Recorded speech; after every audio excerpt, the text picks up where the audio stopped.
Hello दोस्तों, आप सभी का अपने YouTube चैनल बेस्ट एजुकेशन गुरु पर हार्दिक स्वागत है। दोस्तों, अब तक हमने पहला चैप्टर का सारे क्वेश्चन सोल्व कर लिए हैं। आज से हम पढ़ने वाले हैं चैप्टर 2 बहुपद यानी पॉलिनोमियल। दोस्तों, इस चैप्टर को हम शुरू करते हैं। दोस्तों, हमारे ये बहुपद टर्म में दो चीज़ें आती हैं, वेरिएबल, कांस्टेंट यानी चर और अचर। वेरिएबल क्या होता है? जो परिवर्तित हो जाए, यानी कोई वैल्यू हम रखें उसके अनुसार वो चेंज आ जाए।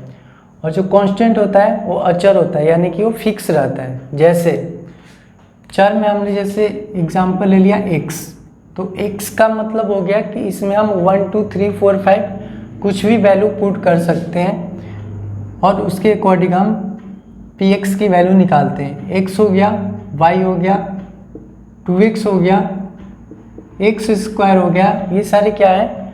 वेरिएबल है, यानी परिवर्तित हो जाएंगे उनके वैल्यू के अनुसार।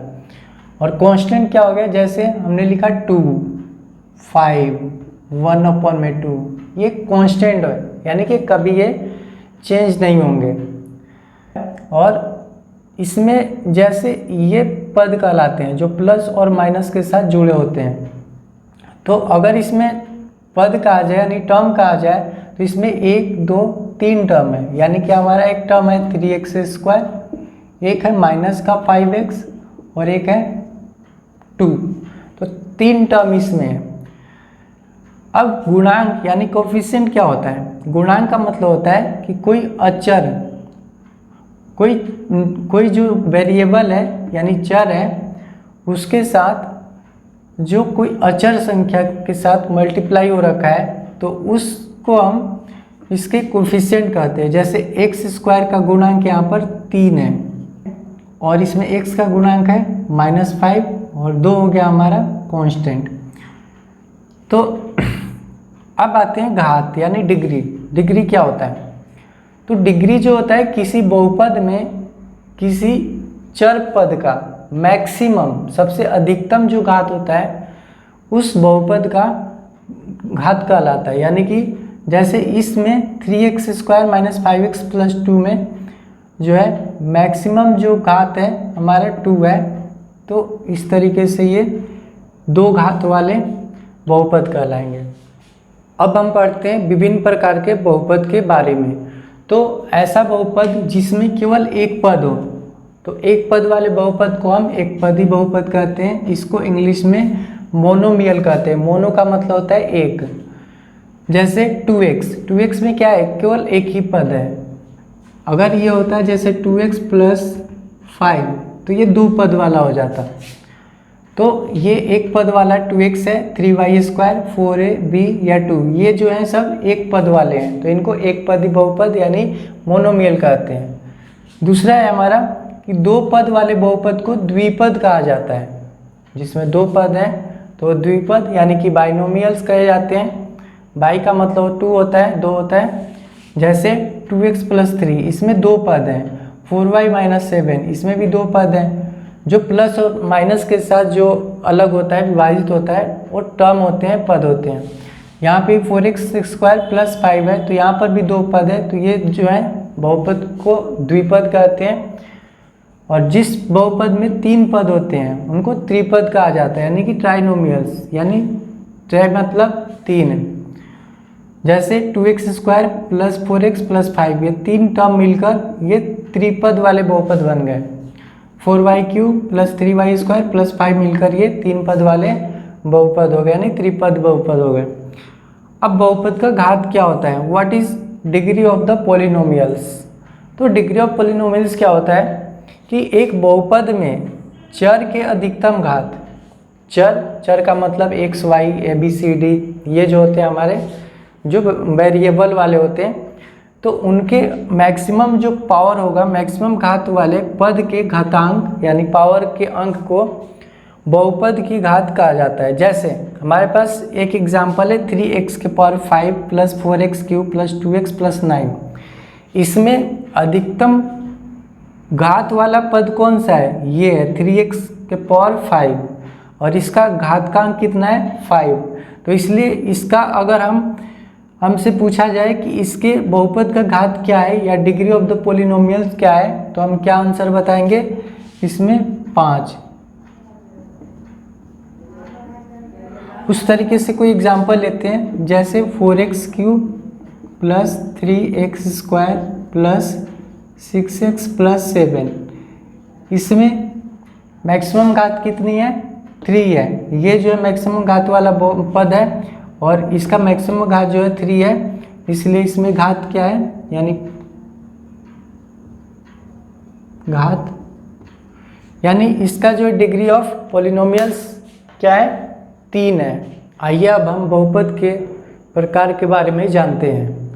तो एक घात वाले बहुपद को हम रैखिक बहुपद कहते हैं, यानी कि ऐसे बहुपद जिसका मैक्सिमम घात 1 हो, तो उस प्रकार के बहुपद को हम रैखिक बहुपद कहते हैं। और जिसका मैक्सिमम घात 1 भी ना हो, यानी कि जैसे कोई अचर संख्या, कांस्टेंट संख्या हो, तो उसमें जो है उसको हम शून्य बहुपद भी कहते हैं। और जिसमें मैक्सिमम घात यानी कि कोई एक चर संख्या हो और उसका मैक्सिमम घात 1 हो, तो उस बहुपद को हम रैखिक बहुपद यानी लीनियर पोलिनोमियल कहते हैं। जैसे 2x + 5, इसमें मैक्सिमम घात क्या है, 1 है।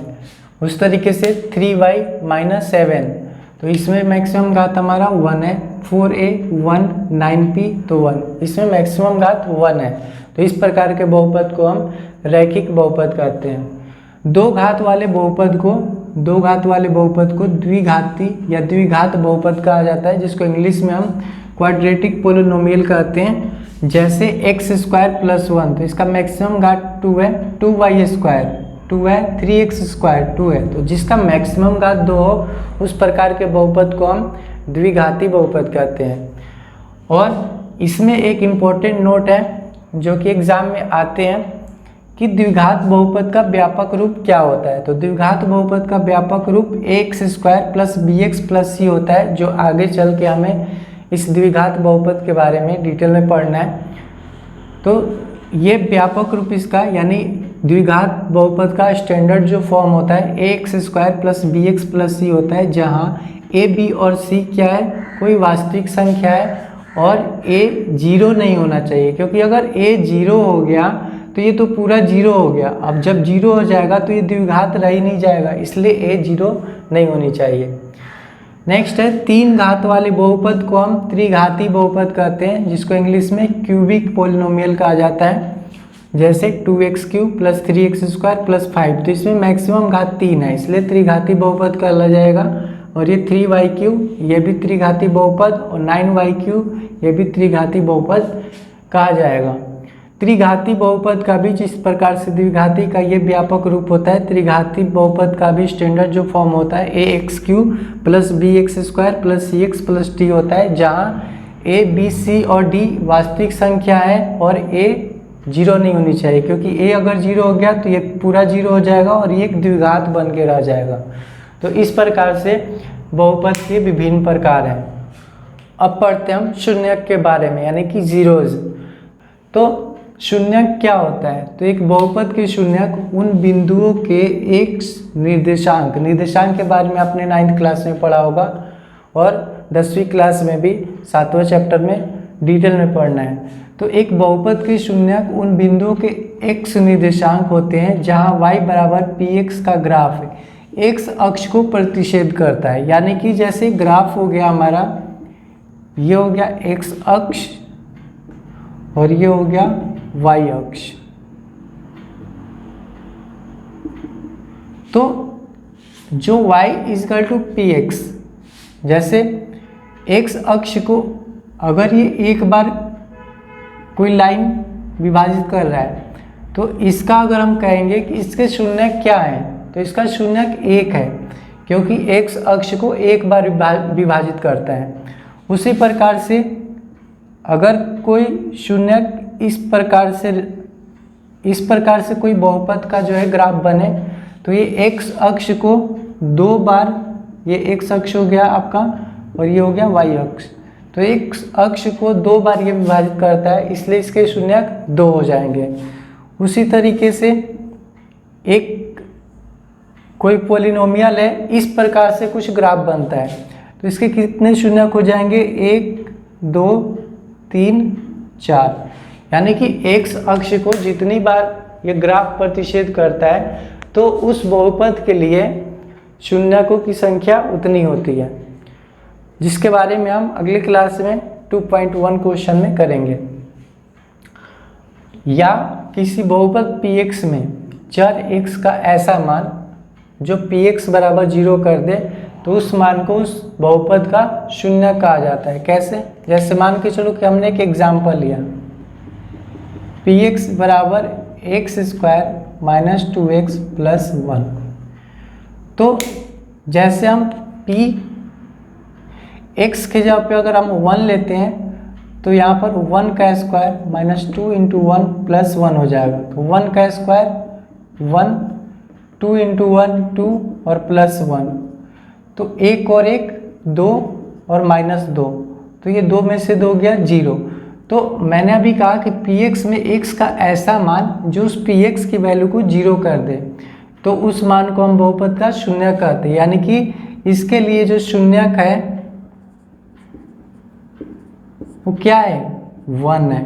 यानी इसका जो x का मान है 1 है कि 1 अगर इसमें पुट करें तो शून्यक जो है ये 1 जो है इस पूरे px की वैल्यू को शून्य कर देगा, 0 कर देगा।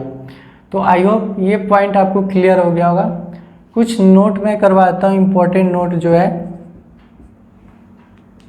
हो सकता है एग्जाम में आ जाए कि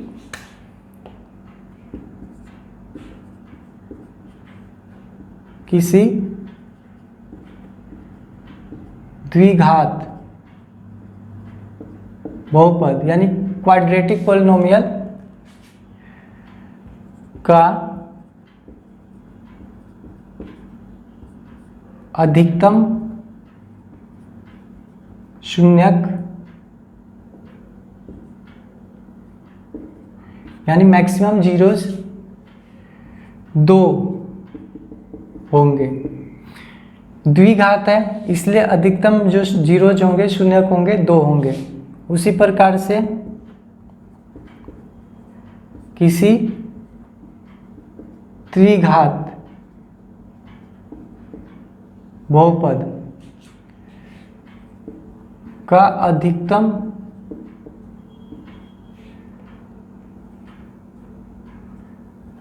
शून्यक की संख्या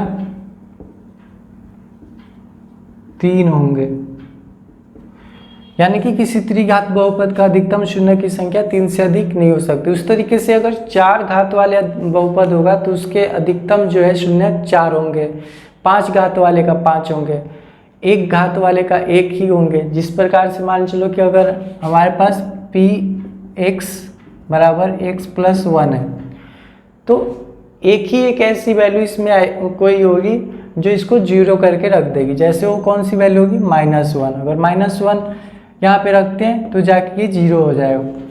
तो 1 घात वाले के अधिकतम 1 शून्यक, 2 घात वाले के अधिकतम 2 शून्यक और त्रिघात वाले के लिए अधिकतम 3 शून्यक यानी 3 जीरोज होंगे। तो आज की क्लास में हम इतना ही, हमने इस चैप्टर के लिए बेसिक चीज़ें पढ़ ली हैं। नेक्स्ट क्लास में हम पढ़ेंगे कि किस प्रकार से हम शून्यक ज्ञात करते हैं, ग्राफ मेथड से भी और थ्योरी मेथड से भी। तो आज के लिए इतना ही, मिलते हैं नेक्स्ट क्लास में। जय हिंद दोस्तों।